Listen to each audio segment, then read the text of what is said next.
Right now I'm joined by Boston Power player and CPA, Paul Dion. Paul, thank you for being here. Thanks again for having me. Now, you're a CPA tax expert, and the topic can get a little complex, but just to break it down to the basics, what are the tax benefits of owning your own home? Okay, probably the most important and significant part is the fact that when you're making mortgage payments, components are mortgage interest and real estate taxes that you're having to pay.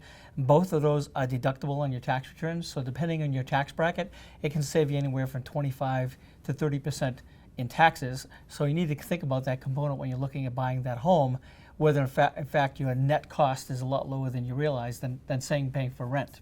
So that can have a significant impact on your bottom line. Absolutely. So you start saving money right from the beginning when you first purchase that home. And it's something to think about when you're trying to make that tough decision between do you want to rent or do you want to own.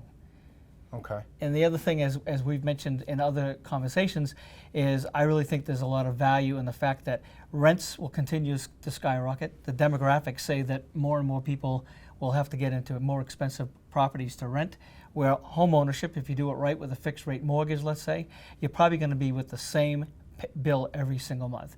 And my personal experience over the years with clients is that after 5 years, you're usually way ahead and saving a lot more money than you would with just rent. And your actual equity is growing as well. And your equity is growing because you're paying down, that's the third component of the mortgage payment. You're actually paying down the debt on the house and you're gaining equity. And down the road, you could even actually tap into that equity with a home equity line Home of credit, equity line, cash out refinance. right? Or later when you're near retirement, you may decide to downsize and walk away with some cash with the next property that you're going to buy. Home ownership makes sense at a lot of different levels. I believe so, yes. Thank you, Paul. And if you have your own tax questions that you'd like to ask Paul, you can reach out to him directly by going to his website, pauldioncpa.com. And remember, we have more real estate tips right here on our page on Real Estate Talk Boston.